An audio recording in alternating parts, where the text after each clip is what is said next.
Hear kindly. Subscribe and turn on the notification bell so you don't miss any of our story. Would also love you to tell us which country or city you are watching from and which event in history would you want us to capture. In case you haven't joined our community, kindly do. Because interesting stories that never made it to the public has been revealed in our community platform. Let's begin our story. For 18 months, everyone at Blackwood Plantation in Wilkinson County, Mississippi, believed that Elijah Freeman was simply healing minor ailments, fevers, aches, infected wounds. Master Cornelius Blackwood even allowed the 35-year-old enslaved man to circulate among neighboring plantations, carrying his herbal remedies, building a reputation as a miraculous healer. White masters paid for his dark bottles, overseers trusted his ointments, pregnant slave women begged for his teas. But on the night of March 14th, 1848, when 7 white men, including 3 slave owners, 2 overseers and 2 slave catchers, began dying simultaneously in indescribable agony, the truth revealed itself brutally. Elijah wasn't healing anyone. He was methodically poisoning, drop by drop, each man who had participated in the lynching of his pregnant wife 6 months before. For half a year, he administered calculated doses of poison that accumulated silently in their bodies, waiting for the perfect moment. That night, when all targets were together on a fugitive slave hunt, Elijah activated the poison with a specific counter-herb distributed in water jugs. What the white men didn't know was that Elijah Freeman wasn't just a healer.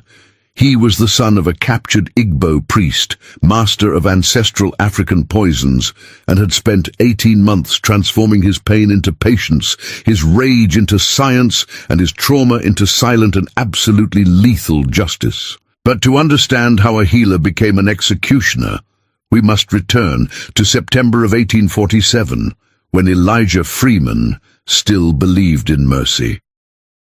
Blackwood Plantation sprawled across 3,000 acres of prime Mississippi Delta cottonland, worked by 143 enslaved men, women, and children.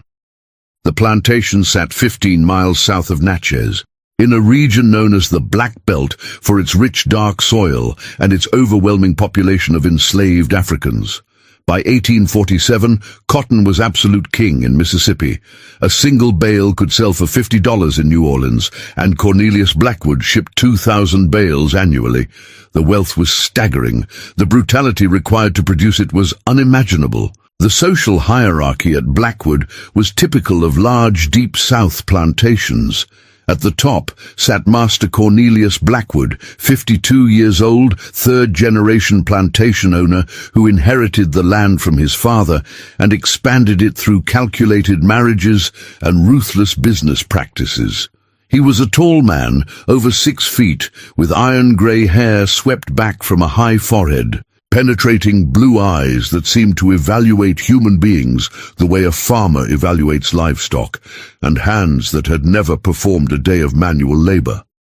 He wore tailored suits from New Orleans, smoked Cuban cigars, and collected first-edition books he never read. His office in the big house contained detailed ledgers recording every enslaved person's purchase price, projected work output, breeding potential, and depreciation value. To Cornelius Blackwood, slavery wasn't a moral question. It was mathematics. Below him stood his wife, Prudence Blackwood, 48 years old, daughter of a Charleston plantation family. She was thin as a whip. With pale skin she protected obsessively from the sun, graying blonde hair pulled into severe buns, and a perpetual expression of pinched disapproval. Prudence managed the household slaves with tyrannical precision, measuring sugar portions, inspecting dust with white gloves, and punishing the smallest infractions with creative cruelty. She was known throughout Wilkinson County for burning slave women's hands with hot flat irons for wrinkled tablecloths, for forcing girls to kneel on dried corn kernels for hours, for broken dishes, for shaving the heads of women she considered too proud. Her Christianity was absolute and merciless. She quoted scripture while ordering whippings. The overseer was a man named Silas Rourke, 38 years old, hired from Georgia for his reputation of squeezing maximum productivity from enslaved workers. He was built like a bull, massive shoulders, thick neck, hands the size of dinner plates. His face was permanently sunburned, scarred from a knife fight in Savannah, with small, cruel eyes and tobacco-stained teeth. Silas carried a whip called Persuader, 15 feet of braided leather with a steel tip that could strip flesh from bone. He used it daily. His philosophy was simple. Fear produces cotton. He woke the field hands at 4 a.m. with bells and whip cracks, worked them until dark with minimal water breaks, and punished any perceived laziness with public floggings. His favorite technique was to whip a slave while forcing the victim's family to watch, creating layered trauma. Silas was paid $800 annually plus bonuses for exceeding production quotas, blood money earned through blood. Below Silas were 2 assistant overseers, Thomas Pike and Jacob Morrison, both poor whites from Alabama who saw their positions as tiny scraps of power in a society that otherwise kept them at the bottom. They mimicked Silas's brutality, hoping to earn his favor and perhaps one day manage their own plantations. Then came the drivers, enslaved men promoted to supervise other slaves. At Blackwood, the head driver was a man named Caesar, 45 years old, who had sold whatever remained of his soul for slightly better food and a small cabin away from the quarters. Caesar enforced the work quotas, identified troublemakers, and delivered the first round of discipline. Other slaves despised him. He despised himself more, but survival was survival. At the very bottom, occupying the hierarchy's foundation, were the 143 enslaved people who actually produced the plantation's wealth. 72 were field hands, men and women who worked the cotton from planting through picking. Bodies bent under the Mississippi sun, hands bleeding from cotton bolls, backs scarred from whips. 31 were skilled workers, blacksmiths, carpenters, coopers, stable hands. 23 were domestic slaves working in the big house, subjected to Prudence's constant surveillance. 17 were children too young to work full days, but already learning their future fate. And then there was Elijah Freeman. Elijah occupied a unique position at Blackwood Plantation. He was 35 years old in 1847, standing just under 6 feet tall, with skin the color of polished mahogany, high cheekbones that revealed his West African heritage, and hands that were surprisingly elegant for a man born into slavery. His eyes were his most striking feature, dark brown, almost black, with an intensity that made people uncomfortable. They were eyes that saw too much, understood too much, remembered everything. Elijah had been born in 1812, not in Mississippi, but on a slave ship crossing the Atlantic. His mother, a Daisy, was an Igbo woman from what is now southeastern Nigeria, captured during a village raid when she was 19 years old. She was 7 months pregnant when slavers chained her in the hold of the ship Salvation, bound for Charleston. The Middle Passage took 63 days. 147 Africans were loaded onto that ship. 81 survived. Adais gave birth to Elijah in the darkness of the hold, surrounded by death and human waste and the screams of the dying. Somehow, impossibly, both mother and infant survived. They were sold together in Charleston, a mercy only because mother's milk was valuable for keeping infant slaves alive. A tobacco farmer in Virginia purchased them for $650. Adais named her son Elijah, a biblical name. She learned from the slaves who had been in America longer, but she also gave him a secret name in Igbo, Chukwebuka, meaning God is great. She whispered it to him every night, along with stories of their homeland, the language of their people, and the spiritual practices that connected them to ancestors. Adai's father had been a dibia, a traditional healer and priest who knew the secrets of hundreds of plants, roots and herbs. He could cure fevers, stop bleeding, ease childbirth, induce visions, and yes, kill silently when justice demanded it. Adaize had learned fragments of this knowledge before her capture. In slavery, she taught everything she remembered to Elijah. By the time he was 8 years old, he could identify healing herbs. By 12, he was setting broken bones. By 15, he was secretly treating enslaved people's wounds, infections and illnesses with such success that even white overseers began consulting him. When Elijah was 17, his mother died. Dysentery, the official cause. But Elijah knew better. She had been raped by the plantation owner's son. Rather than bear another child into slavery, rather than give her rapist that satisfaction, Adaize had poisoned herself with water hemlock. She died in Elijah's arms, whispering final instructions in Igbo. Survive, remember, when the time comes, make them pay. Elijah was sold south at 18. Part of the domestic slave trade that transported over 1 million enslaved people from the Upper South to the cotton frontier. He ended up in Mississippi, passing through 4 different owners before Cornelius Blackwood purchased him in 1838 for $900, a premium price justified by his healing skills. For 9 years, Elijah lived at Blackwood Plantation, occupying a strange middle space.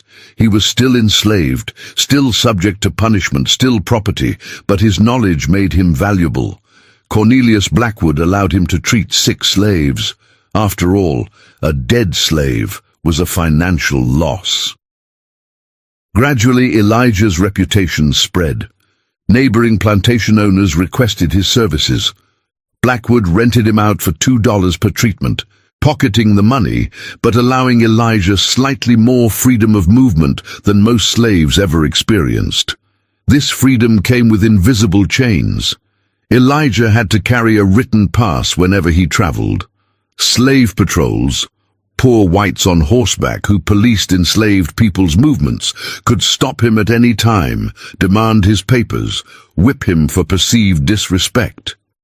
The Fugitive Slave Act of 1850 hadn't been passed yet, but Mississippi had its own vicious laws. Any enslaved person found off their plantation without a pass could be whipped, branded, or sold. Any white person could demand to see papers. Any suspicion of escape plans could result in summary execution. But Elijah navigated this world carefully. He kept his eyes down, his voice soft, his movements non-threatening. He said, "Yes, master," and "No, master," and never ever showed the intelligence burning behind those dark eyes. White people saw a talented slave, useful property, nothing more. Other enslaved people saw something different. They saw a man who listened, who remembered, who treated their wounds with gentle hands and kind words. They saw someone who kept secrets, who never informed on those planning escape, who quietly passed information along the invisible network enslaved people called the grapevine telegraph. They saw a man who sang spirituals with particular intensity, especially "Go Down Moses" and "Steal Away to Jesus," songs that on the surface praised biblical stories but actually contained coded messages about resistance and freedom. Elijah had learned to live in 2 worlds simultaneously. The outer world, where he played the role white people expected, and the inner world, where he remained his mother's son, Chukwebuka, keeper of ancestral knowledge, survivor, silent rebel. For 9 years he endured, for 9 years he healed, for 9 years he waited, not even knowing what he was waiting for. Then he met Ruth. Ruth was 23 years old when Cornelius Blackwood purchased her in 1845 from a plantation in Alabama. She cost $750, priced lower than she should have been because the seller wanted her gone quickly. Ruth had a reputation for being too proud, too defiant, too willing to talk back. She had been whipped 3 times, But each whipping seemed to strengthen rather than break her. The Alabama plantation owner worried she would inspire other slaves to resist, so he sold her south. She arrived at Blackwood Plantation in chains. Elijah first saw her when Silas Rourke paraded her through the quarters as a warning. "This here is Ruth," Silas announced. "She thinks she's special, thinks she can talk back. We're going to teach her different. Any of you feel inspired by her foolishness, you'll get the same treatment." Ruth stood in the Mississippi sun, hands chained, dress torn from the journey, and looked Silas directly in the eye. "I'm not afraid of you," she said clearly. The yard went silent. Enslaved people didn't speak to overseers that way, didn't look them in the eye. This was suicide. Silas smiled. "Well, we'll see about that." He ordered her whipped, 20 lashes, public, immediate. They tied her to the whipping post. The other slaves were forced to watch. As Persuader cracked across Ruth's back, opening skin, she didn't scream, didn't beg, made no sound except sharp exhales through gritted teeth.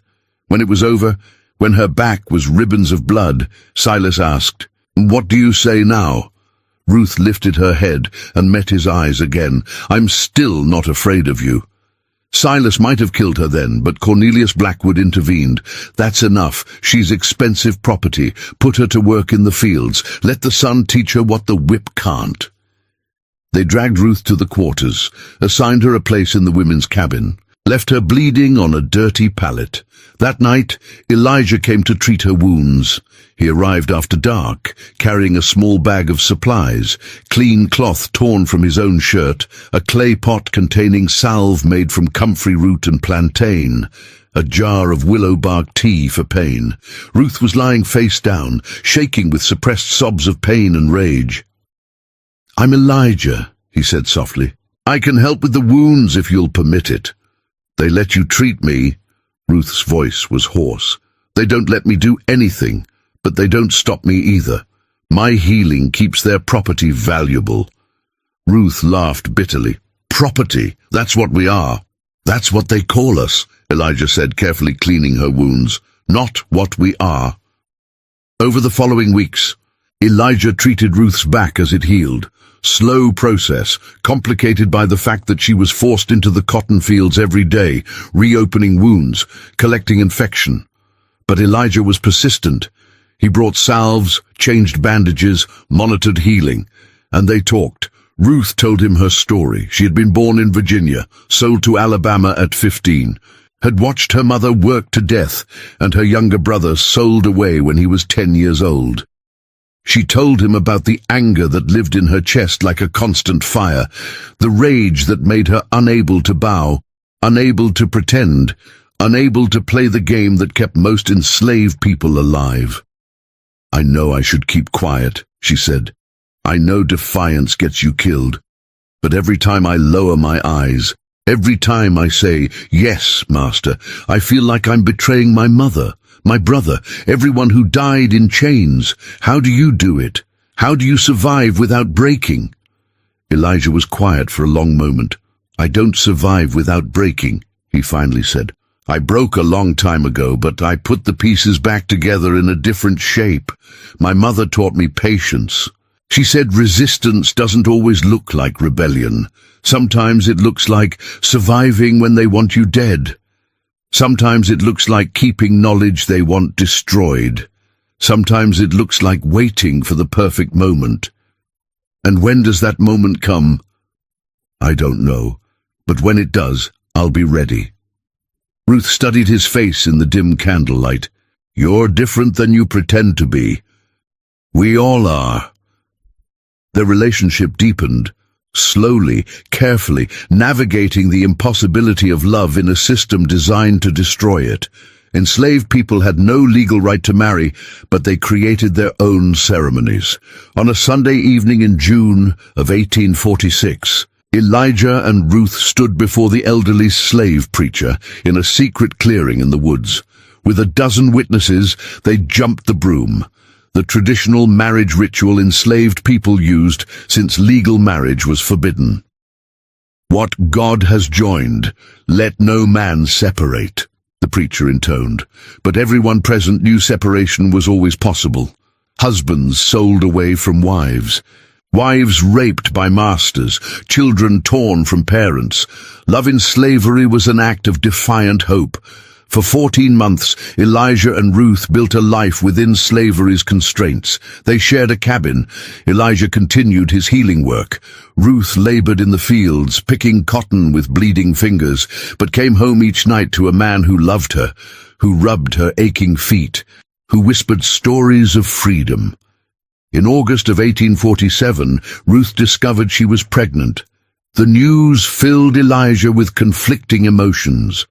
Overwhelming joy at creating life with the woman he loved, and paralyzing terror at bringing a child into slavery. How could he be a father when he owned nothing, not even himself? How could he protect a child in a world designed to break that child? Ruth saw his fear. "We'll keep this baby safe," she said fiercely. "Whatever it takes. We'll find a way north. Underground railroad. We'll run." "Running is suicide," Elijah said. "The patrols, the dogs, the bounty hunters, pregnant woman and a man they can identify. They'd catch us in days." "Then what? Wait until our child is born a slave. Wait until Blackwood sells our baby when it's 8 years old. I won't let that happen, Elijah. I won't." They began planning in whispers. Elijah used his travel privileges to gather information. He learned about the Underground Railroad, the secret network of safe houses and conductors that helped fugitives reach the north. He made contact with a freed black man in Natchez who claimed connections to the network. The plan was to run in November, before Ruth's pregnancy became too visible, before winter made travel impossible. They would head northeast toward Tennessee, avoiding the well-patrolled river routes. A conductor would meet them near the state line. From there, a series of safe houses would take them to Ohio. Across the river to freedom. It was dangerous, probably impossible, almost certainly fatal. But the alternative was raising their child in chains. They told no one, not even their closest friends. Discovery meant death. Every day was an act. Every smile at Silas Rourke, every yes, master, to Cornelius Blackwood, every moment of obedience was a lie covering desperate preparation. Elijah began hoarding supplies, a small knife stolen from the big house kitchen and hidden in the woods. Dried meat and hardtack accumulated slowly. A compass traded from another slave for medical treatment. Every item was a piece of freedom, hidden in secret locations only he and Ruth knew. They picked a date, November 15th, 1847, a Monday night. When Elijah was scheduled to visit a neighboring plantation, he would return late, or rather, wouldn't return at all. Ruth would claim illness, stay in the cabin, slip away after dark. They would meet at a predetermined location 5 miles north, at an abandoned tobacco barn marked on the map Elijah's contact had drawn. From there, freedom or death. But in slavery, there is no such thing as good luck, only varying degrees of catastrophe. On September 21st, 1847, everything came crashing down. That morning began like any other. Elijah woke before dawn in the cabin he shared with Ruth. She was 3 months pregnant now, belly just beginning to swell, morning sickness mostly past. She would work in the fields today. Pregnant slaves received no exemptions until the final month. Cornelius Blackwood's ledgers didn't account for human weakness. "I'll bring you willow bark tea at midday," Elijah whispered, kissing her forehead. "For the back pain." "I love you," Ruth whispered back. Only 55 more days. 55 days until November 15th. 55 days until freedom. Elijah never saw her alive again. That day, Elijah was away from Blackwood Plantation, treating a fever outbreak at a neighboring property 12 miles east. He left at dawn with written permission, carrying his medical bag. The work took longer than expected. 7 slaves with serious fever, requiring careful treatment and monitoring. By the time he finished, it was late afternoon. He was walking back along the road, enjoying the brief moment of relative freedom, when he encountered a slave patrol.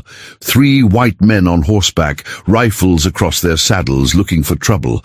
The leader, a man named Josiah Crenshaw, was notorious in Wilkinson County for his brutality. He made extra money hunting fugitive slaves, and when there were no fugitives, he manufactured reasons to punish enslaved people, then collected fees from grateful plantation owners. "Boy, where's your pass?" Crenshaw demanded. Elijah immediately lowered his eyes, made his posture submissive. "Right here, sir." He pulled the folded paper from his pocket, handed it up. Crenshaw examined it slowly, deliberately, looking for any irregularity, any excuse. The pass was legitimate, properly signed by Cornelius Blackwood, clearly stating Elijah's permission to travel for medical purposes. But legitimacy didn't matter to men like Josiah Crenshaw. "This says you left at dawn. It's late afternoon now. What took so long?" "Treating fever at the Morrison Plantation, sir. 7 patients. Took considerable time." "You calling me a liar, boy?" The trap was sprung. Answer yes, get whipped for insolence. Answer no, get whipped for agreeing you're a liar. Stay silent, get whipped for disrespect. There was no right answer. "No, sir, I'm just explaining. I think you're running. I think this pass is forged. I think we need to teach you a lesson." Elijah's heart began racing, but he kept his voice calm. "Master Blackwood can verify the pass, sir. If you take me back to the plantation, we'll take you back. After you learn some respect." They dragged Elijah off the road, tied him to a tree, and whipped him. 20 lashes with a bullwhip, shredding his shirt and the skin beneath. Pain like fire across his back, blood running down to soak his pants. He endured silently, knowing screaming would only encourage them. When it was over, they left him tied to the tree. "Let's see if old Blackwood wants to come collect his uppity property," Crenshaw laughed. They rode toward Blackwood Plantation, leaving Elijah bound and bleeding. He hung there for 3 hours before finally working his hands free. By then it was nearly dark. His back was on fire. Blood dried and cracking, but all he could think about was getting back to Ruth, making sure she was safe, making sure their secret was still safe. He stumbled back to Blackwood Plantation after sunset. The moment he entered the quarters, he knew something was catastrophically wrong. The enslaved people were gathered in unusual clusters, whispering, some crying. When they saw Elijah, the whispers stopped. Eyes turned toward him with expressions he couldn't read: pity, fear, horror. "Where's Ruth?" Elijah demanded. An old woman named Dinah stepped forward, tears streaming down her face. "Oh, Elijah. Oh, child, I'm so sorry. Where is Ruth?" "They took her this afternoon. Master called her up to the big house. Said someone reported she was planning to run. Said they found supplies hidden in the woods. No. They're secret supplies. Someone had found them, or someone had betrayed them. It didn't matter. Discovery meant death." "Where is she now?" Elijah's voice was hollow. Dinah couldn't speak. She just pointed toward the whipping post in the yard. Elijah ran. Ruth was still tied to the post. They had left her there for 5 hours. Through the afternoon heat, as an example, her back was destroyed. Not 20 lashes, not 50. They had whipped her until the overseer's arm got tired. Over 100 lashes, back torn open to the bone, dress soaked through with blood. But that wasn't what killed her. Elijah fell to his knees beside her, his hands shaking as he touched her face. Still warm.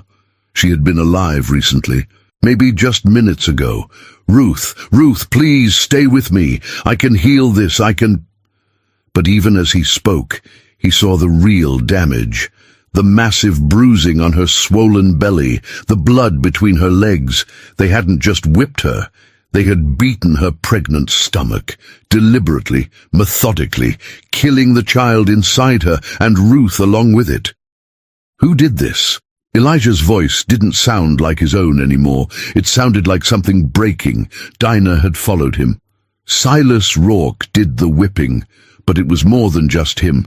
Master Blackwood was there, the mistress, 2 overseers from neighboring plantations, Pike and Morrison, and those slave catchers that brought you in, Crenshaw and his men. They all watched. They all participated, said they needed to make an example, said any slave planning to run would end up like this. She's pregnant, was pregnant. They murdered a pregnant woman. They murdered my...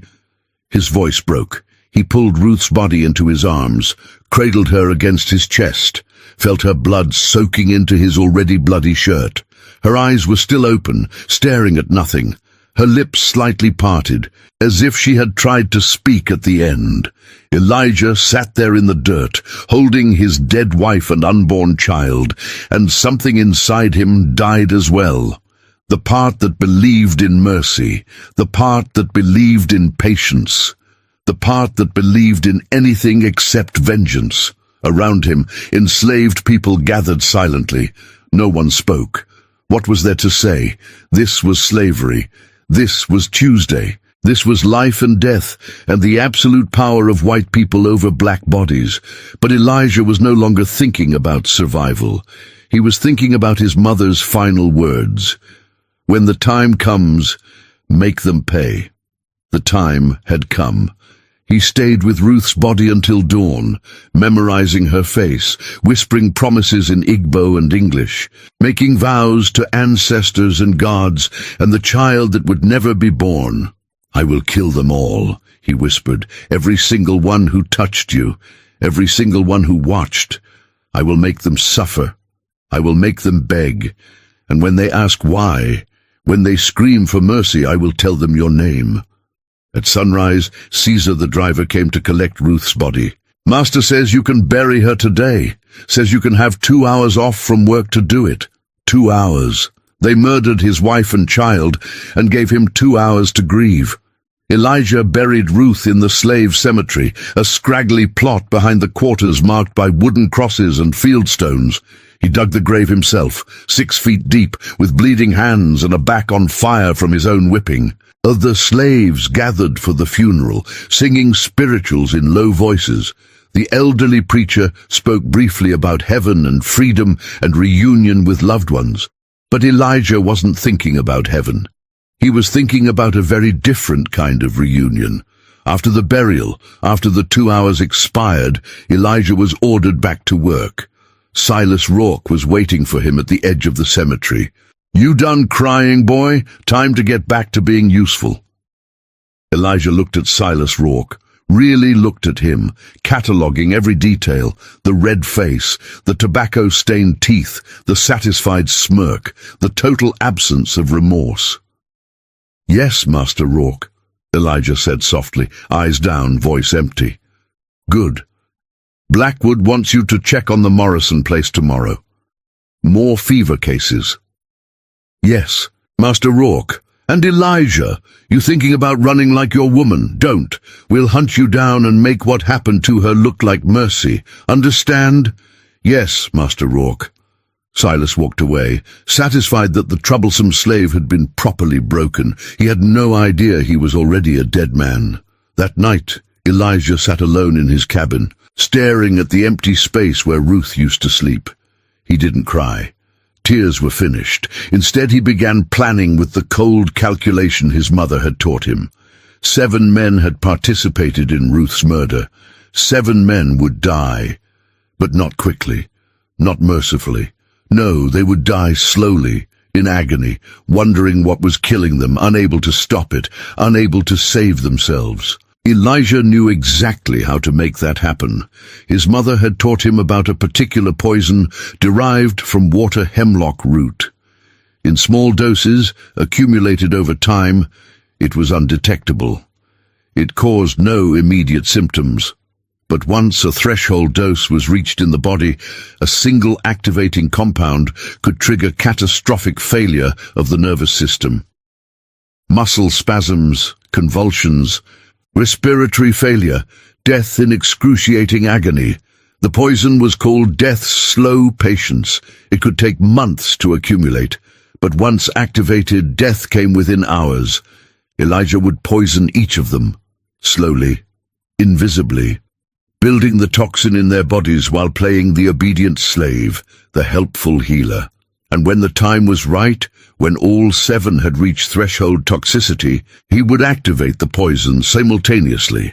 They would die together in agony on the same night, and Elijah would watch.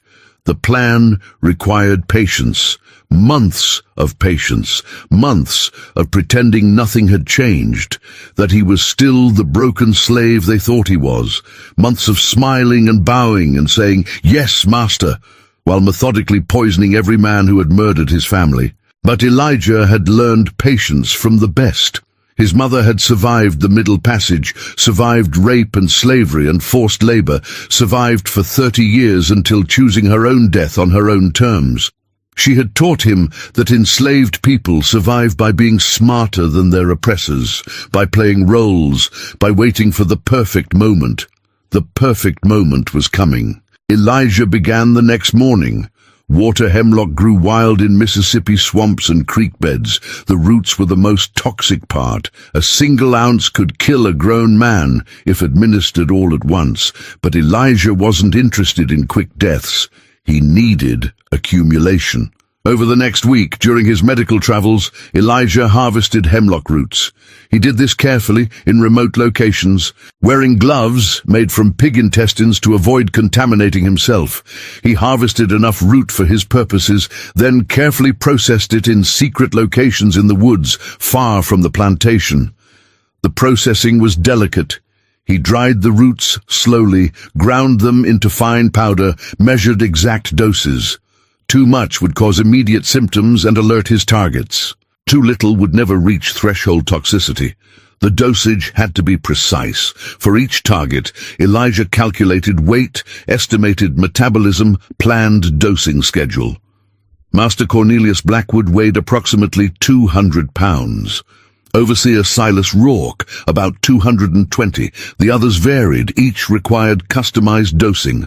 Elijah determined that if he administered 1/4 grain of hemlock powder daily for 6 months, each target would reach threshold toxicity. At that point, a single dose of a counter compound derived from wild parsnip root would trigger the accumulated hemlock into explosive activation. 6 months, September to March. 180 days of patience, planning, and poison. Now he needed delivery systems. This was where Elijah's reputation as a healer became his deadliest weapon. White people trusted him. They sought his remedies. They consumed his medicines without question. Master Cornelius Blackwood suffered from gout and arthritis. Every morning he took a tonic Elijah prepared, a mixture of willow bark, ginger root, and honey. Elijah simply added 1/4 grain of hemlock powder to each daily batch, undetectable in taste, odorless, invisible. Blackwood consumed it religiously. Overseer Silas Rourke had chronic headaches, probably from excessive drinking.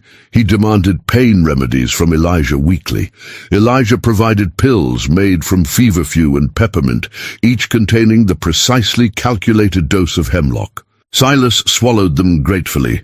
Mistress Prudence Blackwood was a hypochondriac who constantly complained of vague ailments. She required daily tonics, stomach remedies, sleeping draughts. Elijah prepared all of them, each one poisoned. The 2 assistant overseers, Pike and Morrison, both worked neighboring plantations, but visited Blackwood frequently. Pike had a persistent cough. Elijah gave him doctored cough syrup. Morrison had back pain. Elijah provided salves and teas, all contaminated. The slave catchers Josiah Crenshaw and his partner Vernon Hayes were harder to access regularly, but both men drank heavily. Elijah discovered they frequented a tavern in Natchez, where enslaved people worked as servers. Through careful bribes and appeals to shared suffering, Elijah arranged for a house slave at the tavern to add his poison to the whiskey bottles Crenshaw and Hayes preferred. The doses were irregular, but accumulated nevertheless. For 6 months, Elijah played his role perfectly, the grieving widower who had accepted his place, the useful property, the talented healer. He traveled between plantations, treating ailments, preparing medicines, collecting his small fees that went into Master Blackwood's pocket. All the while, poison accumulated in 7 white bodies. The poisoners throughout history have understood something fundamental about power.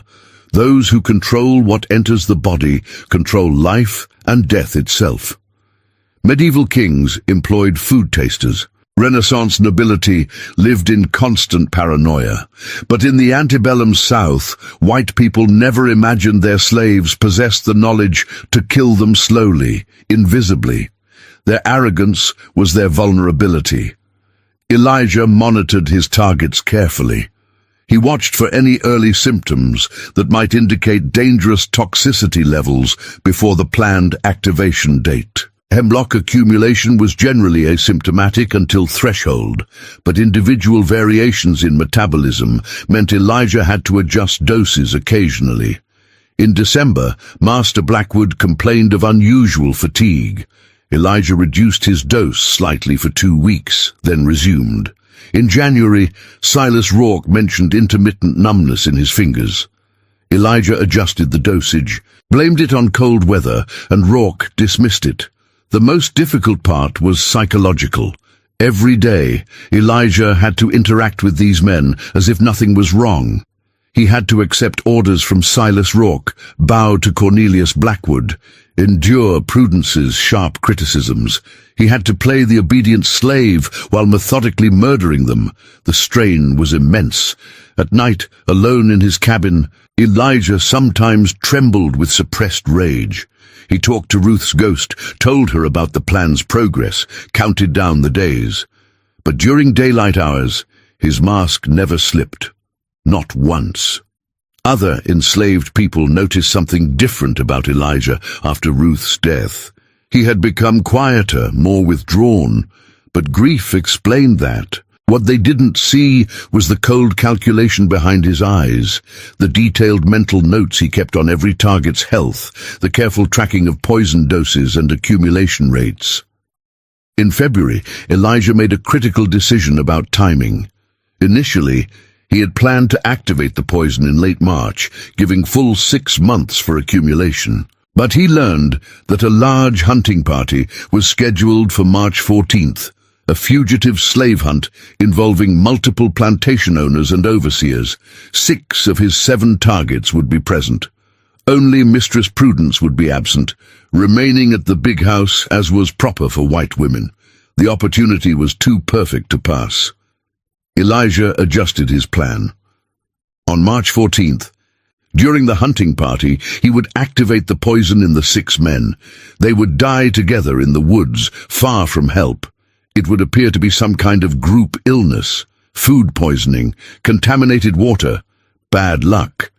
As for Prudence Blackwood, she would die separately, alone in the big house, with Elijah present to watch every second of her suffering. Justice would be complete. In early March, Elijah began preparing the activating compound. Wild parsnip root, carefully harvested and processed, created a substance that would trigger the accumulated hemlock into explosive activity. He made enough for 6 doses, 1 for each man at the hunting party. The delivery method would be water. Elijah learned that the hunting party would camp overnight in a wooded area 15 miles north of Blackwood Plantation. The slaves assigned to support the hunt would prepare food and drink. Elijah arranged to be included in that support team, offering his services in case of injuries or snake bites. No one suspected. Why would they? Elijah was useful property. On March 13th, the hunting party assembled, 6 white men on horseback, armed with rifles and accompanied by bloodhounds. Their purpose was to hunt down a fugitive slave who had escaped from a plantation 20 miles east. The fugitive, a man named Isaac, had been running for 3 days. The hunting party was confident they would catch him by nightfall. Elijah rode in a wagon with 2 other enslaved men, carrying supplies and medical equipment. As they traveled north, Elijah watched his 6 targets laughing, joking, passing a whiskey flask, utterly oblivious to the death already swimming in their veins. Master Cornelius Blackwood, riding his favorite horse, discussing cotton prices. Overseer Silas Rourke, cracking jokes about what he would do to Isaac when they caught him. Assistant overseers, Pike and Morrison, competing to prove their tracking skills. Slave catchers Crenshaw and Hayes, drunk already, bragging about their most brutal captures. 6 men who had murdered Ruth and walked away unpunished. 6 dead men who didn't know it yet. The hunting party made camp as darkness fell. They had tracked Isaac to a swampy area, but lost the trail in fading light. They would resume at dawn. In the meantime, they built a large fire, settled in for the night, demanded food and drink from their enslaved attendants. Elijah and the other slaves prepared a meal: salt pork, beans, cornbread, standard camp fare, and Elijah prepared water jugs, 6 of them, each containing the activating compound dissolved in fresh creek water. "Elijah, bring water," Silas Rourke commanded. "Yes, Master Rourke." Elijah distributed the jugs, making sure each target received a poisoned container. The parsnip compound was tasteless, odorless, completely undetectable. Each man drank deeply, washing down their meal, quenching thirst after a day of riding. Within their bodies, chemistry began. The accumulated hemlock, which had been dormant, stable, harmless, suddenly activated. Molecular bonds broke, neurotoxins began attacking the nervous system, cell membranes started breaking down, but symptoms would take time. Elijah had calculated 4 to 6 hours before the activation became catastrophic. Enough time for the white men to fall asleep, for the camp to quiet, for Elijah to position himself to watch. He waited. By 10 o'clock, the white men were drowsy. By 11 they were asleep around the fire, snoring in their bedrolls, rifles at their sides. The other enslaved attendants also slept, exhausted from the day's work. Elijah alone remained awake, sitting at the edge of the firelight, watching his targets sleep. Midnight came. 1 o'clock. The fire burned low. Elijah added wood occasionally, keeping light enough to see by. At 2:17 in the morning on March 14th, 1848, the symptoms began. Josiah Crenshaw jerked awake first, gasping. His body convulsed, back arching, muscles spasming uncontrollably. He tried to scream, but his throat had locked, producing only a choked gurgling sound. The movement woke the others. Within seconds, all 6 men were convulsing, their bodies betraying them, nervous systems catastrophically failing. Master Cornelius Blackwood's eyes bulged from their sockets as every muscle in his body contracted simultaneously. His spine curved backward in an impossible arch. Blood vessels burst in his eyes, turning the whites crimson. Silas Rourke vomited blood and bile, his stomach lining shredding under the hemlock's assault. He clawed at his throat, unable to breathe, unable to scream, dying in silent agony. The assistant overseers Pike and Morrison thrashed on the ground, foaming at the mouth, biting through their own tongues, drowning in blood and saliva. The slave catchers Crenshaw and Hayes experienced full-body paralysis while remaining conscious, the worst fate of all. Unable to move, unable to speak, feeling every second of internal organ failure, watching their companions die while knowing they were next. Elijah stood and walked closer into the firelight, making sure they could see him. Crenshaw's eyes tracked Elijah's movement. Recognition flickered. This was the slave from the road, the one they had whipped, the one whose woman they had killed. "You're wondering what's happening," Elijah said quietly, speaking to the dying men. "Let me explain. For 6 months I've been poisoning you. Every medicine, every tonic, every remedy you took from me contained hemlock. It accumulated in your bodies, silent and patient, waiting for tonight. The water you drank activated it. Now your nervous systems are destroying themselves from the inside." Master Blackwood was still conscious, paralyzed, listening. His eyes showed understanding and terror. "You murdered my wife," Elijah continued, his voice flat, emotionless. "Ruth, you whipped her to death. You murdered my unborn child. You left her body tied to a post like an animal, and you thought you would never pay for it. You thought enslaved people couldn't fight back." Silas Rourke was choking on his own blood, drowning slowly. "Her name was Ruth," Elijah repeated. "Say her name." "Oh, wait, you can't. Your throats are paralyzed. You can't speak. You can't scream. You can only die." Pike's body went into its final convulsion, spine snapping from the force of muscle contractions. "I wanted you to die together," Elijah said. "I wanted you to watch each other suffer. I wanted you to know that a slave, property as you called us, outsmarted every one of you, poisoned you for 6 months, and you never suspected." Morrison's eyes glazed over, brain hemorrhaging. "My mother was Igbo. Do you know what that means?" "Probably not. You never cared about our cultures, our histories, our knowledge. But Igbo priests know secrets. Secrets about plants, about poisons, about patience. My mother taught me, and I used that knowledge to kill you." Crenshaw's heart finally gave out, stopping mid-beat. "I'm not asking for forgiveness. I'm not asking God to have mercy on your souls. I'm just telling you why you're dying. For Ruth, for my child, for every enslaved person you ever brutalized." Hayes was the last one conscious. His eyes held a question. "Will I run?" Elijah read the question. "No, I'm going back to Blackwood Plantation. I'm going to tell them you all got sick. Food poisoning, probably. Bad water. Who knows? These things happen, and then I have one more death to arrange." Hayes's eyes closed. His breathing stopped. Silence fell over the camp. 6 dead men lay around the fire, bodies twisted in death's final agony. The other enslaved attendants still slept, having witnessed nothing. Elijah sat down by the fire, stared at the bodies, and felt absolutely nothing.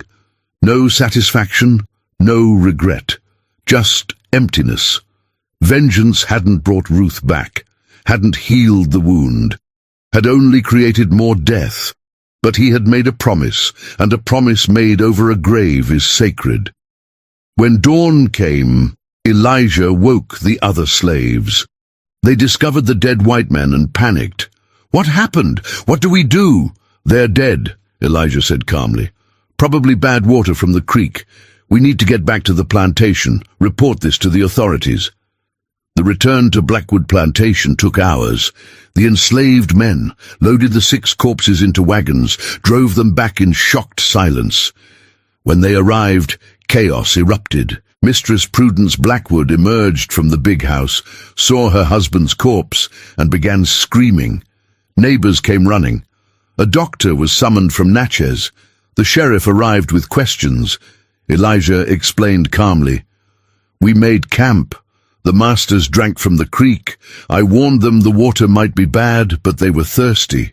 During the night, they all got sick. By morning, they were dead. It must have been poison in the water."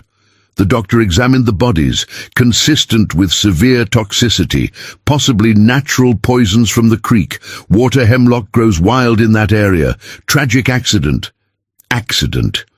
The word hung in the air. No one suspected murder. Why would they? Who could have poisoned 6 men simultaneously without being noticed? The funerals were elaborate. Cornelius Blackwood was buried in the family plot with full honors. The other men received similar treatment. The community mourned.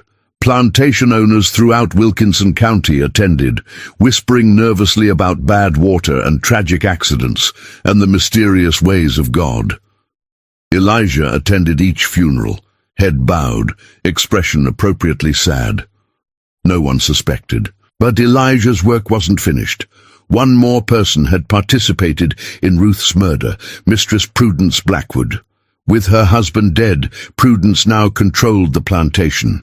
She was the legal owner of 143 enslaved people, 3,000 acres of land, and a cotton empire worth hundreds of thousands of dollars. She was also a monster who had watched Ruth die and felt no remorse. Elijah had saved a special death for her. After the funerals, after the public mourning period, Prudence summoned Elijah to the big house. "My husband trusted your medical knowledge," she said coldly. "I have chronic stomach pains. Prepare me a tonic." "Yes, Mistress Blackwood." Elijah prepared the tonic in the plantation kitchen under Prudence's watchful eye, but what she didn't know was that he had already contaminated every ingredient in that kitchen over the past week.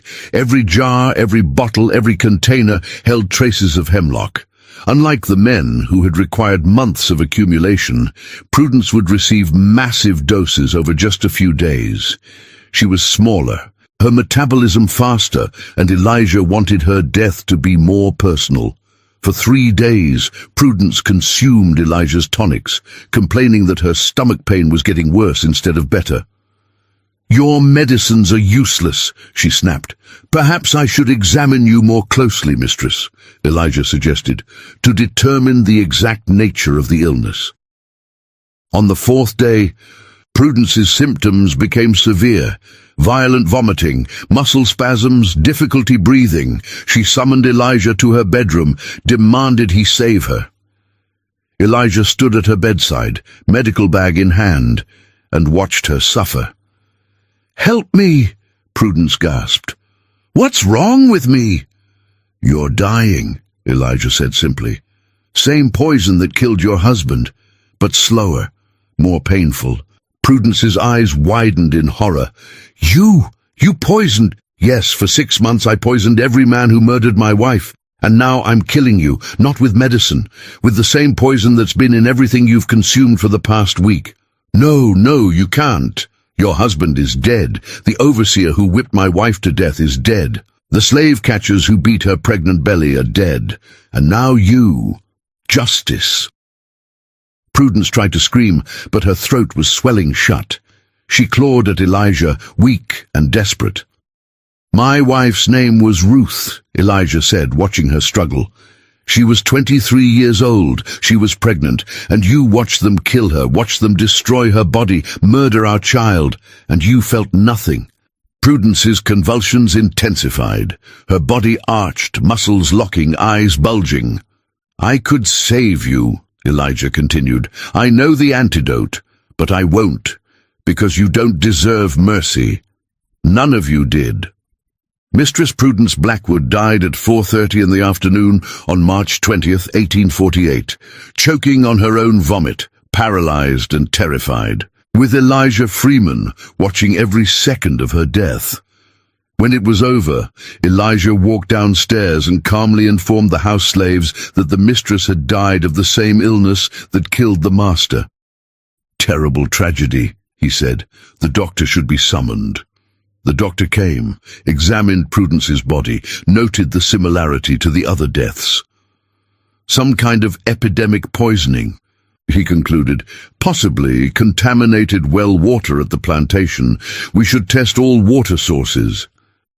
They tested the well, found nothing. The deaths remained mysterious, tragic, unexplained. 7 white people dead in 1 month, and the entire county believed it was accident or illness or bad luck. Only Elijah knew the truth. In the chaos following Prudence's death, with no clear heir to immediately take control of Blackwood Plantation, enslaved people experienced a brief period of reduced supervision. The plantation would eventually be sold to settle Cornelius Blackwood's debts, but that process would take months. Several slaves saw an opportunity. Within a week of Prudence's death, 12 enslaved people disappeared into the night, heading north toward freedom. Without overseers, without organized patrols, without the plantation's normal security apparatus, they had a chance. Elijah helped them. He provided information about safe routes, gave them supplies, shared his knowledge of the Underground Railroad contacts in Natchez, but he didn't join them. "Why not run?" asked an old friend named Benjamin. "You killed 7 white people. If they ever figure it out, you'll hang. Run north with us." Elijah shook his head. "I'm not running. If I run, it validates their claim that we're criminals, that we're guilty. I didn't commit murder. I executed 7 people who murdered my family and faced no justice. There's a difference. The law won't see it that way. The law is what white people created to protect themselves. I don't recognize its authority over me." Benjamin stared at him. "You've changed, Elijah. You've become something different. We all become what we need to survive. Now go. Head for the Ohio River. There are conductors who will help you." Benjamin and the others disappeared into the darkness, carrying hope and terror in equal measure. Elijah remained. Word of the mass deaths spread throughout Mississippi. Newspapers reported the tragedy. Mysterious illness claims prominent planter and family. Doctors debated possible causes. Religious leaders proclaimed it divine judgment for unspecified sins. Plantation owners throughout the South increased security, convinced the deaths were somehow related to slave rebellions. They were right to be afraid, though not for the reasons they thought. The story of Blackwood Plantation reached other slaves through the grapevine telegraph, the invisible network of communication that connected enslaved people across vast distances, in whispered conversations, in secret gatherings, in coded spirituals. Enslaved people shared the truth they somehow knew. 7 white people had died, and a slave had made it happen. The story grew with each telling. Some versions claimed Elijah had used African magic. Others said he had made a pact with dark forces. Some said he had poisoned an entire plantation. The details varied, but the core message remained constant. Resist, and sometimes you win. Plantation owners noticed the shift. Slaves seemed less fearful, more defiant. Small acts of resistance increased. Work slowdowns, tool sabotage, mysterious fires. The psychological impact of Blackwood's collapse rippled outward. In response, slave codes throughout the South became harsher.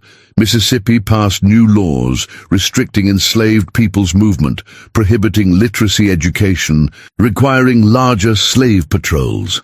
The white population was terrified, though they would never admit it publicly. If one slave could kill 7 white people and escape detection, what were others capable of? Insurance companies raised premiums on slave property. Plantation values decreased. Some families sold their holdings and moved north. Away from the powder keg, they suddenly realized they were sitting on.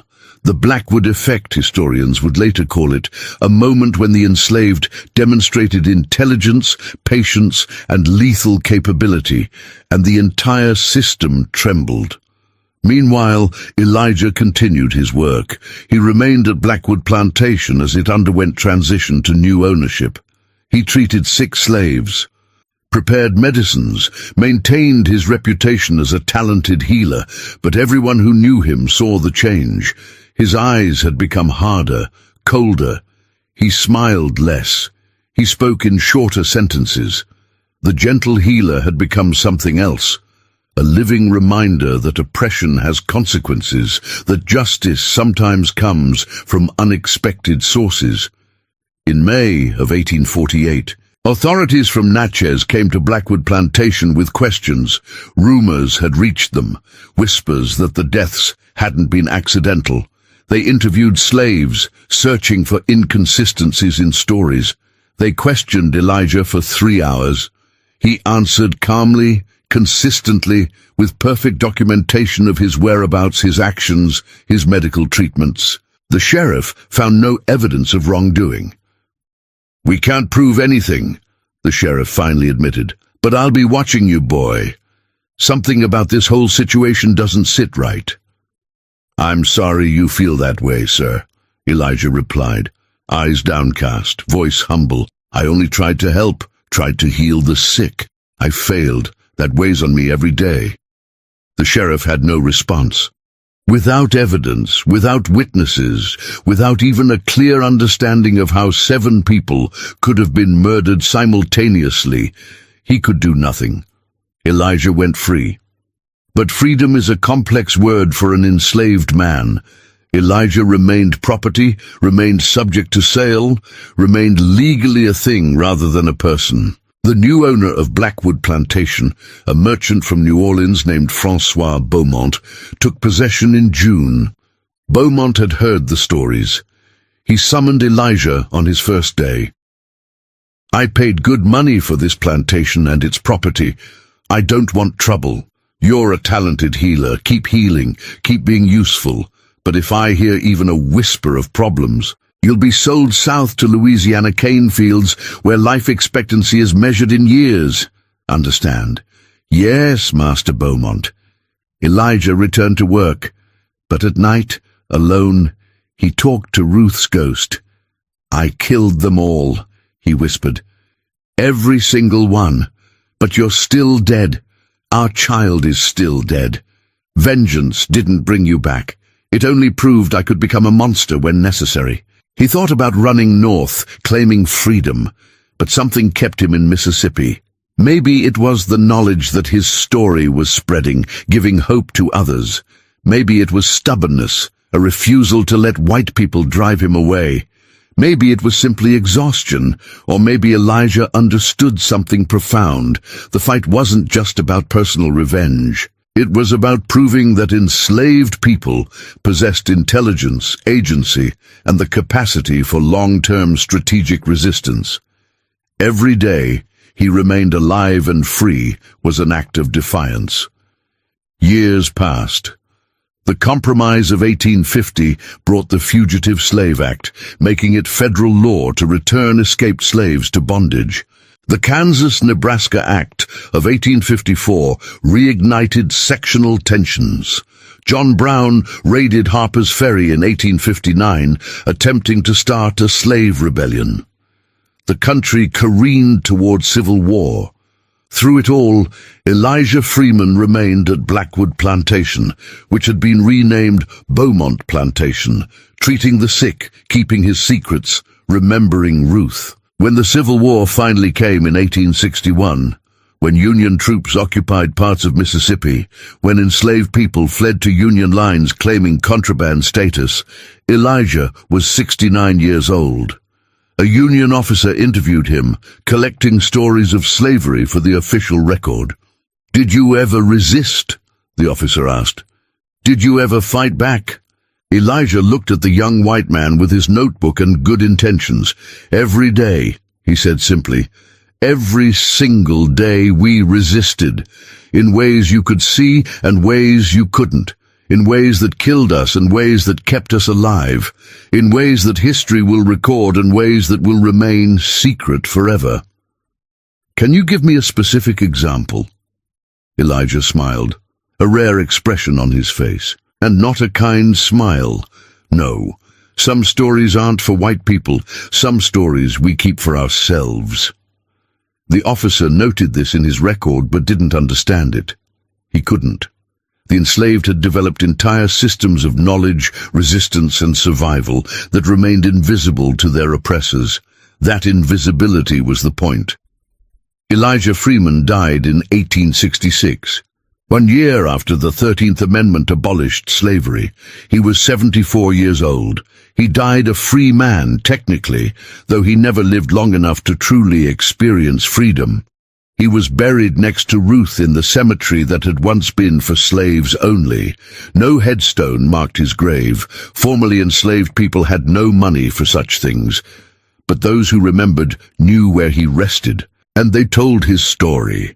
The story spread through oral tradition, passed down through generations. Details changed. Some versions claimed he killed dozens of white people. Others said he used African magic. Still others said he led a rebellion. But the core remained true. Elijah Freeman, enslaved healer, poisoned 7 white people who murdered his pregnant wife, and was never caught. Historians would later debate whether the story was true. Documentation was sparse. 7 people did die at Blackwood Plantation in March of 1848 under mysterious circumstances. An enslaved healer named Elijah Freeman did exist in the plantation records, but proof of murder? None existed. Perhaps that was the ultimate victory. Elijah had killed 7 people and left no evidence that white authorities could recognize. He had turned their system against them, used their prejudices and assumptions as camouflage, and walked away free. In the aftermath of emancipation, formerly enslaved people shared stories like Elijah's in secret gatherings. These stories served multiple purposes: preserving memory, celebrating resistance, teaching survival strategies, and proving that enslaved people were never just victims. They were agents, actors, resistors. The white historical record largely ignored these stories. Official histories portrayed slavery as a paternalistic system where contented slaves served benevolent masters until Lincoln freed them. Resistance was minimized, intelligence denied, agency erased, but the stories survived anyway, passed through generations, preserved in oral tradition, coded in spirituals, hidden in folk tales, stories of poisoners and rebels and runaways and saboteurs, stories of people who refused to accept their bondage, who fought back in 1,000 different ways. Elijah Freeman's story became one of many, a drop in an ocean of resistance. But every drop matters. Every act of defiance, no matter how small or secret, weakens the oppressor's power. Today, over 170 years after Ruth's murder, after Elijah's revenge, we tell this story again. Not to glorify violence, not to encourage vengeance, but to remember. Remember that enslaved people weren't passive victims. They were intelligent, strategic, patient, and when necessary, deadly. They resisted constantly, in ways large and small, visible and invisible. Remember that oppression doesn't go unanswered. It may take time, it may require patience, but justice finds a way. Remember Ruth, 23 years old, pregnant, murdered for the crime of wanting freedom. Remember Elijah, who transformed grief into purpose, who used the knowledge his mother preserved through the Middle Passage to achieve something white people thought impossible. Remember that resistance takes many forms. Sometimes it's open rebellion. Sometimes it's secret sabotage. Sometimes it's the patient accumulation of poison over 6 months while playing the obedient slave. And remember that the fight isn't over. Slavery ended in 1865, but its legacies persist. Mass incarceration, systemic racism, economic inequality, police brutality, the same dehumanization that allowed Cornelius Blackwood to order Ruth's murder continues in different forms. Elijah Freeman's story reminds us that oppressed people have always fought back, have always been smarter than their oppressors realized, have always found ways to resist. That tradition continues today in every person who refuses to accept injustice, who organizes for change, who uses intelligence and patience to dismantle systems of oppression. If this story made you feel something, rage at Ruth's murder, satisfaction at her avengers' deaths, discomfort with the moral complexity, good. These stories should disturb us. They should force us to confront the brutality of slavery, the intelligence of the enslaved, and the difficult questions about justice and vengeance. Was Elijah Freeman a murderer or an executioner? Did he commit a crime or achieve justice? The legal system of 1840s Mississippi would have called it murder and hanged him for it. But that same legal system allowed white people to rape. In torture and murder enslaved people with complete impunity. Can a system that denies personhood to half its population make legitimate judgments about morality? These are questions without easy answers, but they're questions we must ask, because understanding slavery's full reality, including how enslaved people resisted, is essential to understanding America's present. The stories they tried to erase, the resistance they tried to suppress, the intelligence they tried to deny, all of it survived.